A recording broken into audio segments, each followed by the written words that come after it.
지금 여러분 흐름을 놓치지 않게 하기 위해서 잠깐만 좀 설명드리고 오늘 이 본문 시작하죠. 에스겔 선지자는 이제 그 바벨론이 유다를 3번에 걸쳐서 침공을 해요. 마지막 3번째는 유다를 완전히 멸망시켜요. 바벨론이라는 나라가. 첫 번째 침공 때는 기원전 605년. 이거 날짜는 그 연도는 안 외우셔도 돼요. 그래도 제가 이렇게 말씀드리는 거는 이게 성경의 역사와 인류의 일반 역사하고 여러분 동떨어져 있지 않아요. 예, 그래서 바벨론의 느부갓네살이라고 하는 왕이 기원전 605년에 예루살렘을 쳐들어온 이 사건이 성경에만 기록되어 있는 것이 아니라 고대 몇 역사 기록에 이 사건이 기록이 되어 있어요. 그런데 그 605년에 쳐들어와서 우리가 잘 아는 대로 대표적으로 포로로 끌려간 사람이 누구냐 하면 다니엘 선지자예요. 그리고 이제 두 번째 바벨론이 또 유다를 쳐들어와요. 그게 기원전 598년이에요. 예, 연도는 안 외우셔도 되지만 여러분들의 마음속에 첫 번째 침공 후에 한 7년쯤 있다가 두 번째 침공 사건이 이루어졌구나. 예, 요때 에스겔이 끌려가요. 그래서 유다로부터 끌려온 포로들을 바벨론은 그발강이라는 강가에 그 유대인 정착촌을 만들어서 거기에 생활하게 해요. 근데 그곳에서 끌려온 사람들이 대부분 유다 민족에게는 중요한 사람들이에요. 지도자들, 또 고관의 자녀들, 그리고 제사장들. 유다 나라가 자치적으로 이렇게 나라를 구성하는 데 있어서 굉장히 중요한 그런 사람들이 이 포로로 끌려가요. 근데 그 중에 제사장의 아들이었고 본인도 제사장이 되어야 하는 에스겔이 거기 끌려와 있었어요. 근데 하나님께서 에스겔에게 환상을 보여주시는 거예요. 근데 그 환상의 내용이 자기가 원래 살던 고향 유다 나라 예루살렘도 보여주시고, 그리고 지금 그 에스겔이 끌려온 이 그발 강가에 대한 예언도 보여주시는 거예요. 자, 이제 헷갈리지 않죠? 여기까지 어렵지 않죠? 예. 그런데 이제 마지막 3번째 바벨론의 침공, 이것 때문에 이때 유다는 완전히 망해요. 완전히. 그 3번째 멸망의 시기가 기원전 587년이에요. 자, 그러면 이제 그 멸망까지는 몇 년 안 남았어요. 자, 지금 에스겔은 바벨론에 와 있어요. 그발 강가에. 근데 몇 년 안 남았어요. 마지막 완전히 유다가 멸망할 때까지는 몇 년 안 남았어요. 근데 몇 년 안 남겨놓고 그 멸망을 예언하고 있는 거예요. 이제 얼마 안 남았다 이렇게 예언을 하고 있는 거예요. 이런 예언이 성취되는 것을 보면 성경이 하나님의 성령으로 이게 된 말씀이기 때문에 하나님이 하신 말씀은 반드시 성취되는구나, 이루어지는구나, 이렇게 여러분들이 생각을 하시고 따라오시면 좋겠어요. 자, 그러면 이제 유다 나라가 이제 그 3번째 그 침공, 바벨론이 3번째 쳐들어와서 완전히 멸망하기까지 몇 년 안 남은 이제 진짜 마지막 중에 마지막인 거죠. 예. 2번은 이미 쳐들어와서 605년에 한 번, 598년에 한 번, 2번 쳐들어와서 이미 막 짓밟혔어요. 다 불타고 고통받고 했어요. 근데 이제 마지막 침공을 남겨두고 그 2번째 침공과 3번째 침공 사이에 오늘 우리가 지금 요 근래 몇 장 보고 있는 이 말씀 9장, 10장, 11장, 12장, 오늘 13장까지 왔는데 요 내용이 다 2번째 침공 이후에 에스겔이 끌려간 이후에 3번째 침공으로 완전히 유다가 멸망하는 그 사이, 그때 예언된 말씀이에요. 자, 그런데 여러분, 오늘날도 종말, 세상의 끝이 가까이 오면 이런 일이 있을 거다 하는 성경의 예언이 있죠. 그죠? 자, 우리 그거를 잠깐 한번 보고 와서 요 말씀 13장을 나누면 좋겠어요. 어디를 보시냐 하면 마태복음 24장을 한번 가보세요. 마태복음 24장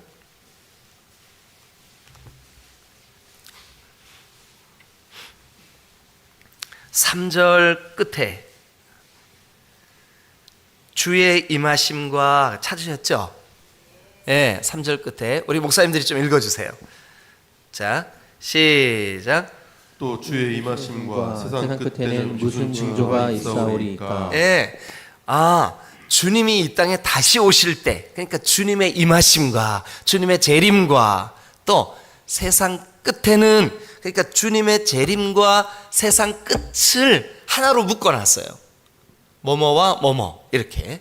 이게 왜 그러냐 하면 여러분, 이제 마지막 남은 이 세상의 끝에는 뭐가 있냐 하면 주님의 재림이 있기 때문에 그래요. 그러니까 예수님의 재림과 세상의 끝은 같은 이렇게 때예요. 근데 그때 징조가 있겠대요. 무슨 징조가 있을까요, 주님? 예수님께 제자들이 물어요. 예수님 이 땅에 다시 오신다고 하셨는데 그 주님의 임하시는 그때, 그 세상 끝날 무슨 징조를 보고 세상 끝이구나 우리가 알아차릴 수 있을까요? 세상 끝에는 무슨 징조가 있을까요? 물었어요. 그랬더니 4절, 자 여러분 같이 한번 읽어보세요. 시작. 예수께서 대답하여 이르시되 너희가 사람의 미혹을 받지 않도록 주의하라. 자, 너희가 사람의 미혹 그거는 속임수라는 뜻이에요.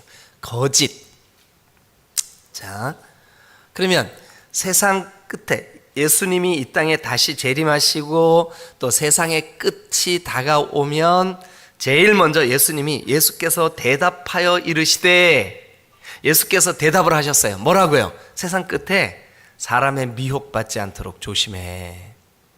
그러니까 미혹의 영, 거짓의 영, 거짓 선지자, 거짓말하는 자, 자기가 그랬대요. 이제 누가 만나자고.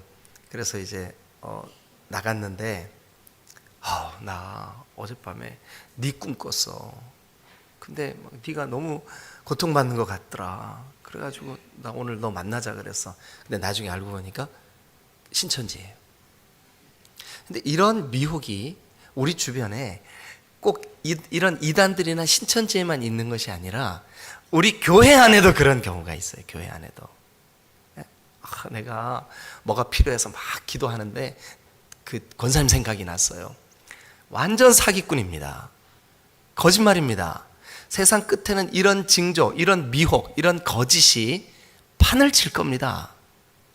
교회 안에 이런 일들이 있어요. 근데 여러분, 속이는 그 사람도 하나님께서 너 참 웬만하다 이러겠지만, 속임에 넘어가는 사람도 하나님 기뻐하실까 안 기뻐하실까요?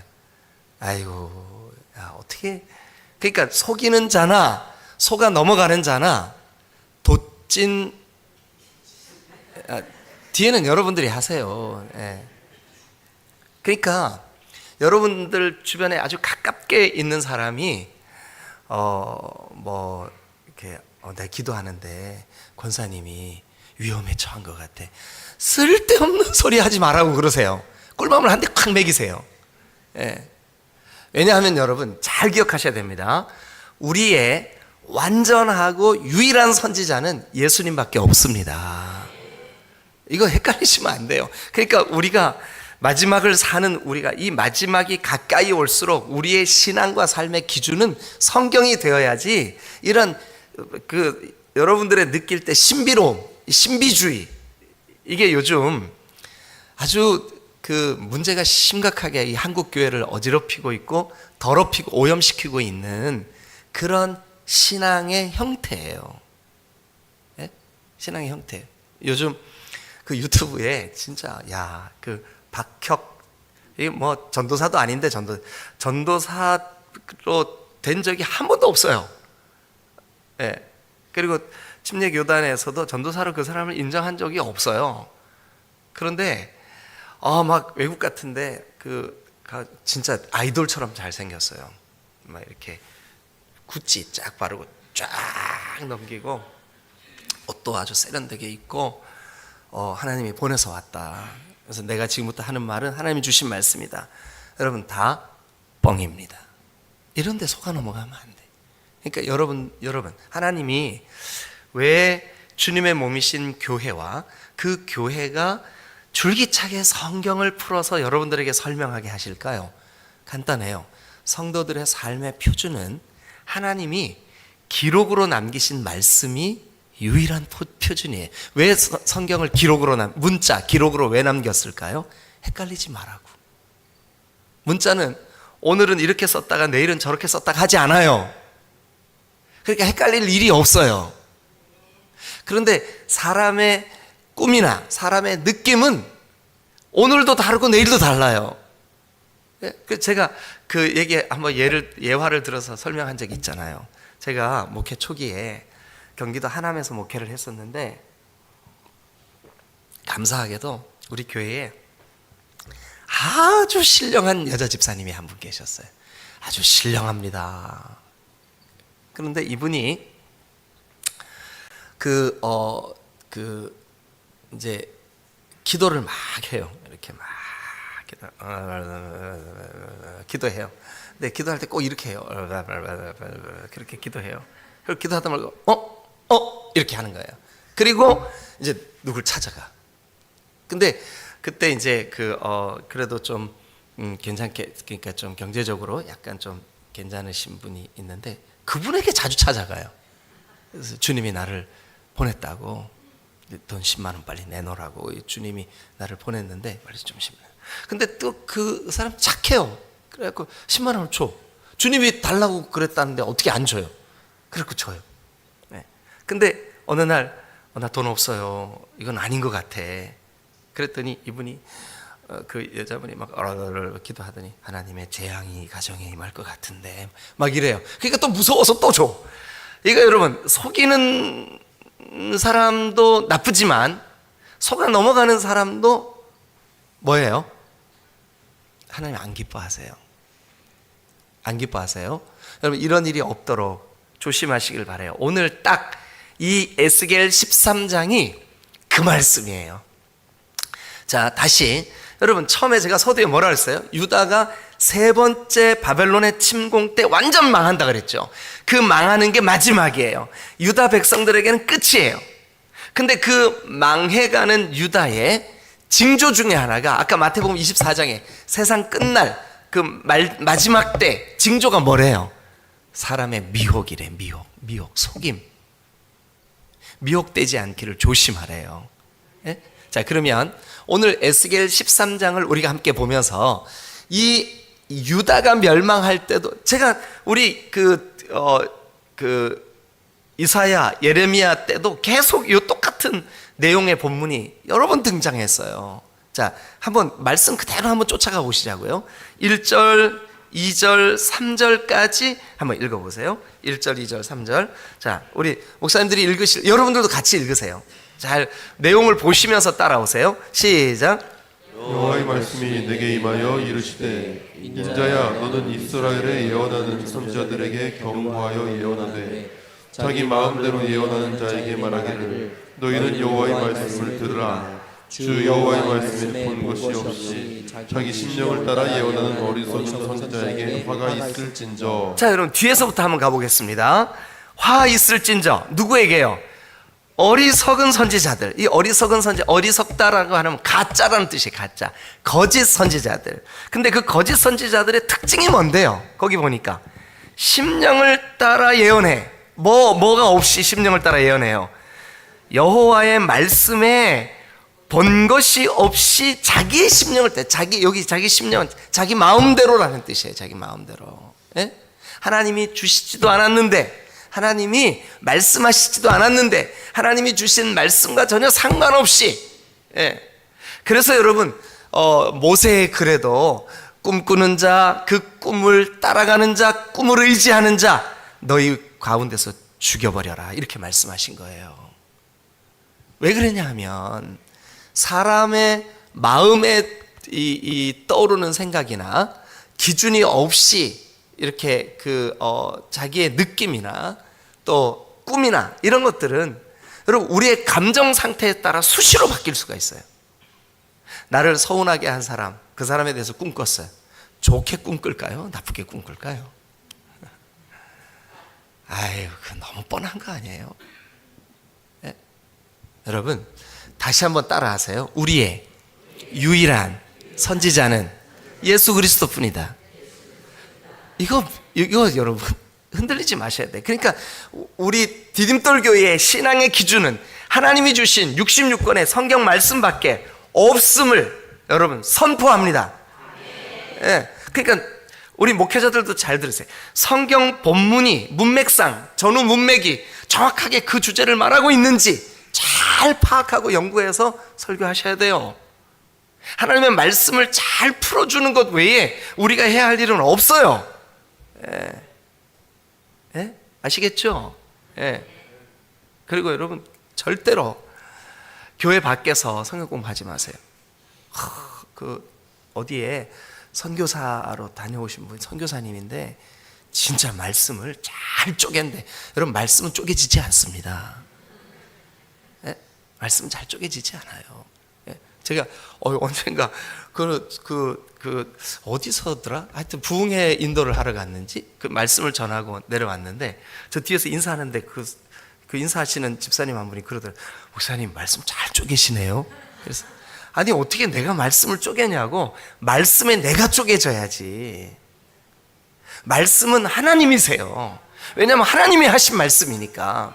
그러니까 우리는 우리 신앙의 기준, 우리 신앙의 표준, 우리 신앙을 이끌어가는 거, 이거는 하나님의 말씀이 되어야지 신비로운 우리의 감정이나 신비롭게 여겨지는 우리의 어떤 느낌이나 우리 마음에 떠오르는 생각이나 이런 거가 돼서는 안 된다고요. 예? 근데 여러분 종종 저도 그래. 저도 말씀을 마치고 개인적으로 저기 앉아서 기도할 때 강하게 제 마음에 들어오는 생각이 있을 때가 있어요. 그때는 그분을 위해서나 그 일을 위해서 제가 기도하지 그분을 겁박하지 않는다고요. 네? 여러분 이 차이를 잘 기억하셔야 돼요.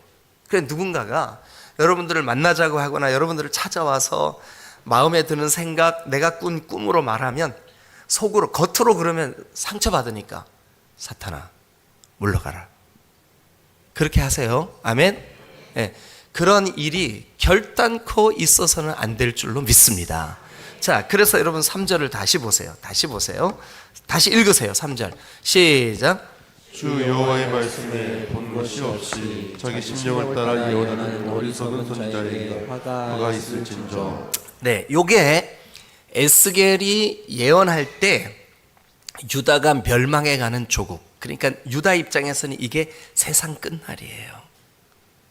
네? 멸망해 가니까 그 멸망해 가는 세상 끝에는 언제나 요 징조가 있어요. 뭘까요? 미혹하는 징조가 있는 거예요. 미혹. 아시겠죠? 예. 아하, 미혹하는 일이 있구나. 미혹하는 자도 여기 성경이 그렇게 말했죠. 3절 끝에 이 거짓 선지자, 어리석은 선지자에게, 이 거짓 선지자에게 화가 있을진저 그랬죠. 근데 그 어리석은 선지자의 말을, 이 선지자도 아니에요. 가짜죠, 가짜. 예? 거짓말쟁이. 예. 그러니까 영적으로 그 한국 교회를 굉장히 어지럽혔던 게 소위 말하는 은사 받았다고 하는 교회 권사님들이에요. 권사님들한테 정말 죄송해요. 근데 한국 교회가 진짜 그랬다니까요. 우리 교회처럼 건전하고 건강한 권사님들은 없어요. 예?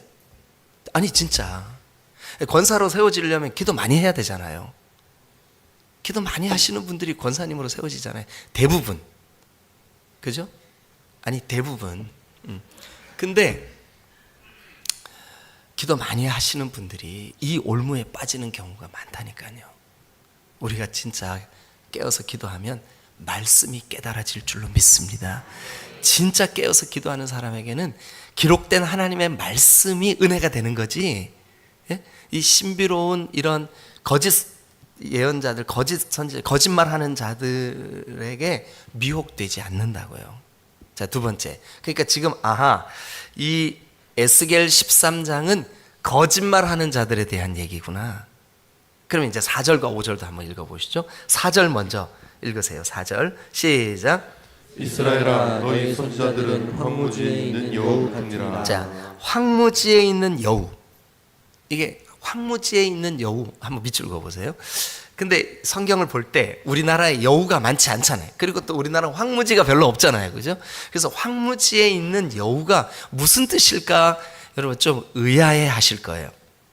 그리고 설명이 써져 있는 성경을 가지고 있는 분들 그 밑에 설명 써져 있는 게 틀린 경우가 너무 많아요. 근데 이 말은 황무지에 있는 여우는요, 자기가 노력하지 않고 다른 짐승이 잡아놓은 먹이를 빼앗는 여우예요. 그러니까 자기는 노력하지 않아. 자기는 정말로 말씀이 그런가 해서 말씀을 연구하지 않아. 자기는 정말 말씀대로 살려고 몸부림치고 그러지 않아. 그러면서 다른 사람이 그렇게 살고자 하는 그런 사람들을 협박하거나 그들을 공갈하거나 해서 뭐 요즘 그렇잖아요. 자기 지위 이런 걸로 좀 이렇게 연약한 사람을 찍어 누르는 거, 뭐 이런 뭐라 그래요? 그런 범죄를 뭐 가스라이팅 뭐 이런 거, 그런 거 요즘 많잖아요, 그죠? 예, 자기의 그 직위, 신분으로 상대를 이렇게 영적으로 억압하고 이거 전부 다 이게 종교적인 억압 상태. 이게 무서운 범죄입니다. 결단코 이런 일이 있어서는 안 됩니다. 그런데 여기 보니까 이스라엘아, 그 선지자들, 그들이 황무지의 여우 같구나. 황무지의 여우. 지는 사냥하지 않아. 그래놓고 다른 짐승이 사냥해 놓은 거를 몰래 가가지고 훔쳐. 예. 그래서 꿈꿨다고 하거나 기도하다가 당신 생각났다고 하거나 이런 사람들은 공개적으로 담임 목사한테 허락받고 가지 않아요. 들킬까봐 막 숨어 다녀요. 은밀하게 찾아다녀요. 은밀하게 만나자고 그래요. 이게 신천지 수법이에요. 이게 소위 말하는 말세 때의 사람들을 속이는 가짜들의 특징이에요. 이런 일이 있으면 112에 신고하면 경찰들이 안 찾아가니까 교회에 신고하세요. 교회 목회자들에게 신고하세요.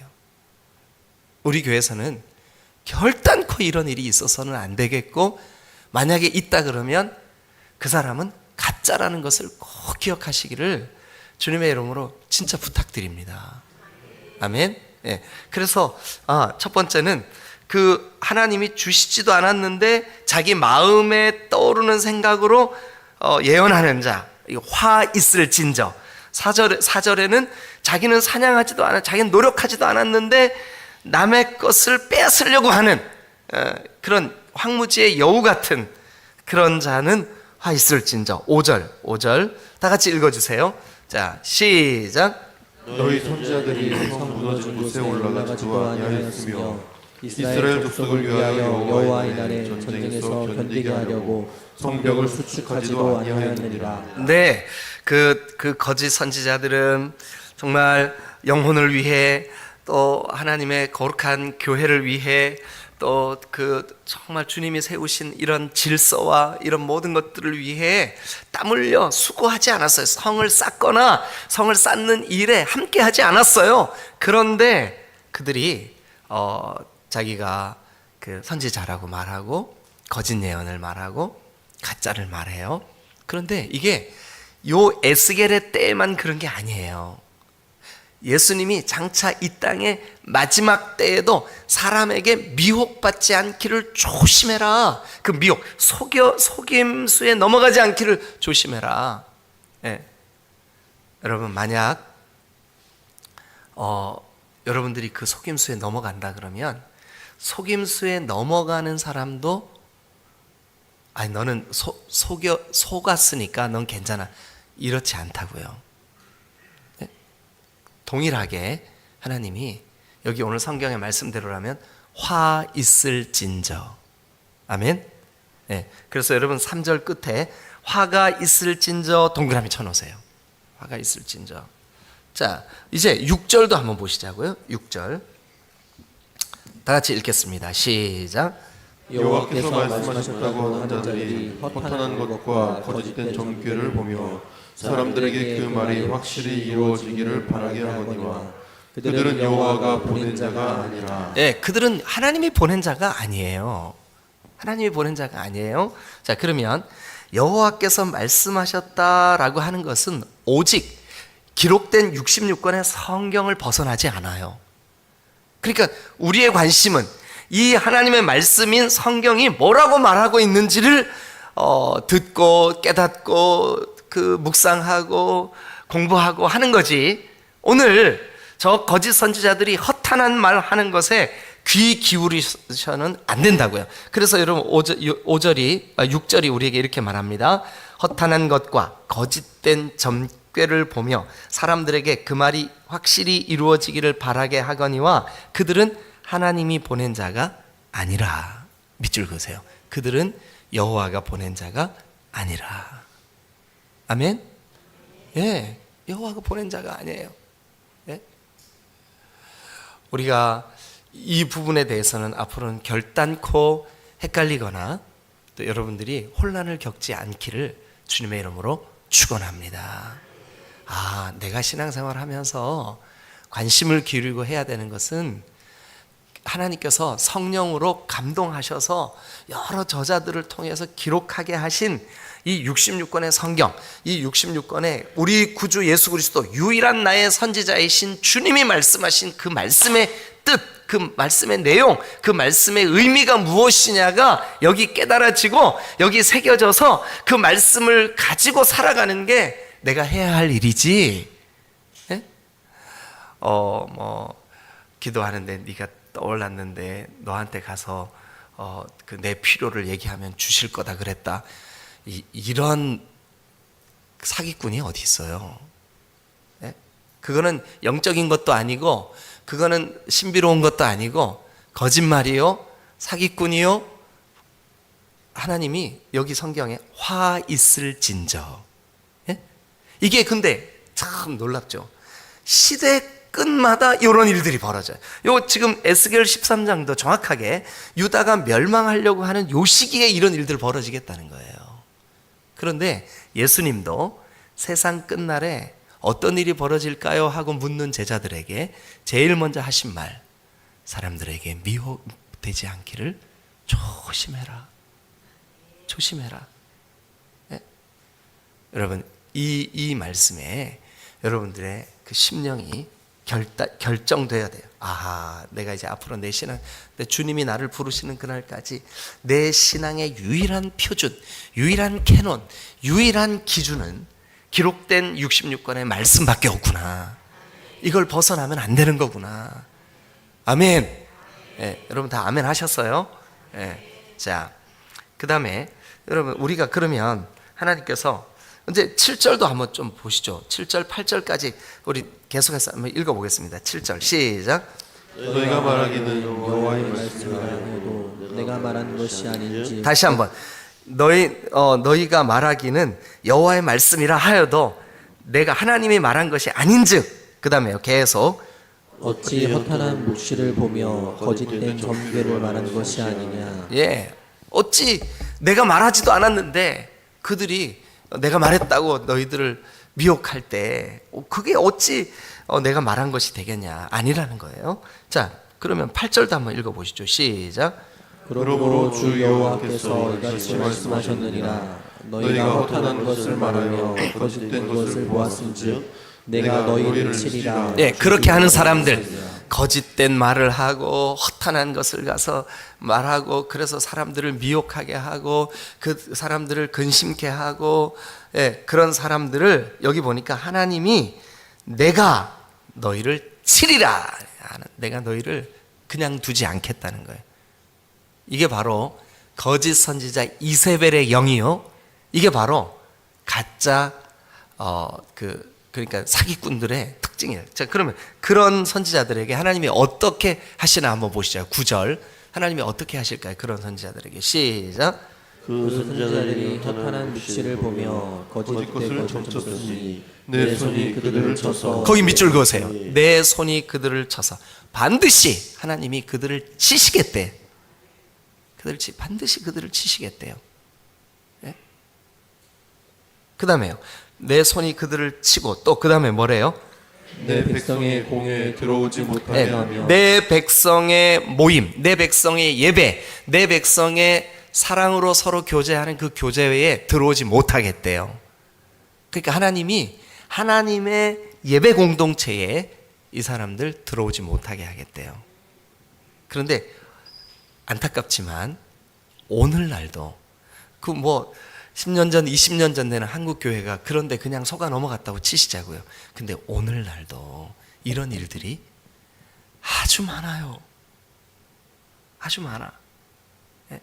그래서 여러분, 이 거짓 선지자들, 내가 그들을 칠 거야. 그리고 그들은 내 공회, 내 모임에 들어오지 못할 거야. 그리고 그 다음을 읽어보시죠. 자, 이스라엘 시작. 이스라엘 족속의 호적에도 기록되지 못하게 하며 이스라엘 땅에도 들어가지 못하게 하리니 너희가 나를 여호와인 줄 알리라. 여러분, 멸망해 가는 이스라엘, 멸망해 가는 유다에게 호적이 무슨 소용이 있겠으며 그들의 땅을 다 바벨론에 빼앗기게 될 텐데 그 땅에도 못 들어가게 하겠다. 이게 여러분 진짜 이스라엘의 그 호적에, 이스라엘의 그 땅에 그것을 의미하는 걸까요? 멸망해 가는 유다인데 지금 무엇을 의미하는 걸까요? 여러분, 하나님의 생명책에 기록되지 못할 거라는 거예요. 아니, 내가 그렇게 기도했고 그렇게 예수님을 잘 믿었는데요. 예, 그 사람들이 바로 주여 주여 하는 자들이에요. 주여 주여 하는 자들을 마지막 때 내가 도무지 너를 모르겠다, 물러가라, 이렇게 하신다는 거예요. 누구를요? 거짓말하는 자, 허탄한 점괘로 말하는 자, 사람들을 억압하며 그들에게 자기의 어떤 영적인 신비로운 능력이라고 하면서 그들을 영적으로 억누르는 자들, 이런 자들, 하나님이 화 있을진저 내가 그들을 쫓아내겠으며 그들을 내가 치겠으며 그들이 거룩한 하나님의 백성의 공회에 들어오지 못할 것이며 이스라엘 족속의 호적에 기록하지 아니할 것이며 그들을 하나님께서 죄 없다 하지 아니하겠다. 오늘 여기까지만 하죠. 자, 여러분, 우리가 이 에스겔 13장을 보면서 야, 이게 어제 오늘의 일이 아니구나. 어제 오늘의 일이 아니구나. 네? 1882년에 미국에 있는 한 300-400명 모이는 크지 않은 작은 교회, 안타깝게도 그 교회가 침례교회였었어요. 미국의 침례교회가 대부분이니까요. 근데 그 교회에 18살짜리 처녀가 하나님으로부터 놀라운 은사를 받았어요. 근데 그 은사의 내용이 뭐냐 하면 어떤 집사님을 위해서 기도만 하면 그 집사님의 사생활이 다 보이는 거예요. 파노라마처럼 쫙 지나가는 거예요. 그래가지고 이 절제되지 못하는 철없는 18살의 이 아가씨가 교회 내에서 그런 누군가를 위해서 기도할 때마다 자기에게 이 느껴지고 보여지는 것을 거침없이 말하기 시작했어요. 그런데 그 모든 말들은 다 이 아가씨의 마음 속에서 일어나는 거였고 근거가 없었고 거짓말이었었어요. 그런데 그 중에 한두 가지가 우연히 맞아 들어갔어요. 그래서 그 한두 가지를 맞아 들어간 그 기도받은 그 사람들이 그 여자 처녀를 그 교회 목사님보다 더 신뢰하며 따르기 시작했어요. 그런데 급기야 그 여자 청년은 세월이 흘러 예수님의 영이 나에게 임했다라고 설교하기 시작했어요.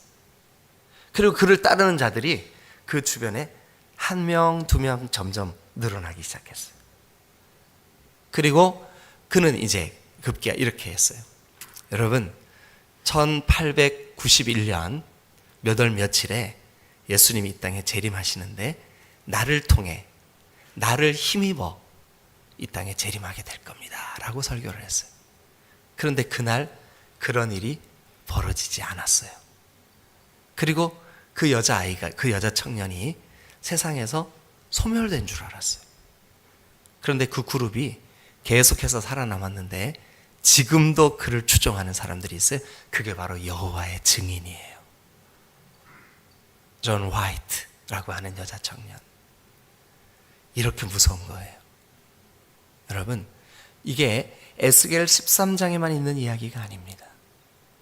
오늘날 우리에게도 우리의 신앙과 삶을 어지럽히는 영적인 신비주의자들이 도처에 독버섯처럼, 여러분, 일하지 않는 여우처럼 자기만 신령한 것처럼 영적으로 교만에 빠져서 그렇게 살아가고 있습니다. 이것은 거짓 영이요, 이세벨의 영이요, 속이는 자요. 오늘 이 에스겔 13장의 하나님의 말씀대로라면 화 있을진저, 하나님이 치실 거고 거룩한 하나님의 백성들의 모임 안에 들어오지 못할 것이며, 하나님의 기록된 그 여기 성경은 호적에, 그런데 우리는 어떻게 이해해야 되냐면 주님의 생명책에서 그 이름을 제하여 버릴 겁니다. 두려운 말씀이에요. 우리가 오늘 이 말씀을 마음에 새겨서 다시 한번 거듭거듭 여러분들의 귀에 딱지가 앉을 만큼 제가 이 말씀 드립니다. 우리를 이끄시는 유일한 우리 삶의 기준은 기록된 하나님의 말씀 성경입니다. 그 어떤 신비로운 능력이 있다 할지라도 그것은 우리가 따라야 될 기준이 아니라 하나님의 말씀, 기록된 성경이 우리에게 하시는 말씀에 여러분 마음을 쏟고 집중하실 수 있기를 주님의 이름으로 축원합니다. 할렐루야. 자, 에스겔 13장 꼭 기억하셔서 여러분 기회 될 때 한 번 더 읽어보시고 여러분들의 신앙이 오염되지 않도록 늘 주님 앞에 깨어 있으시기를 주님의 이름으로 축원합니다. 기도하시겠습니다.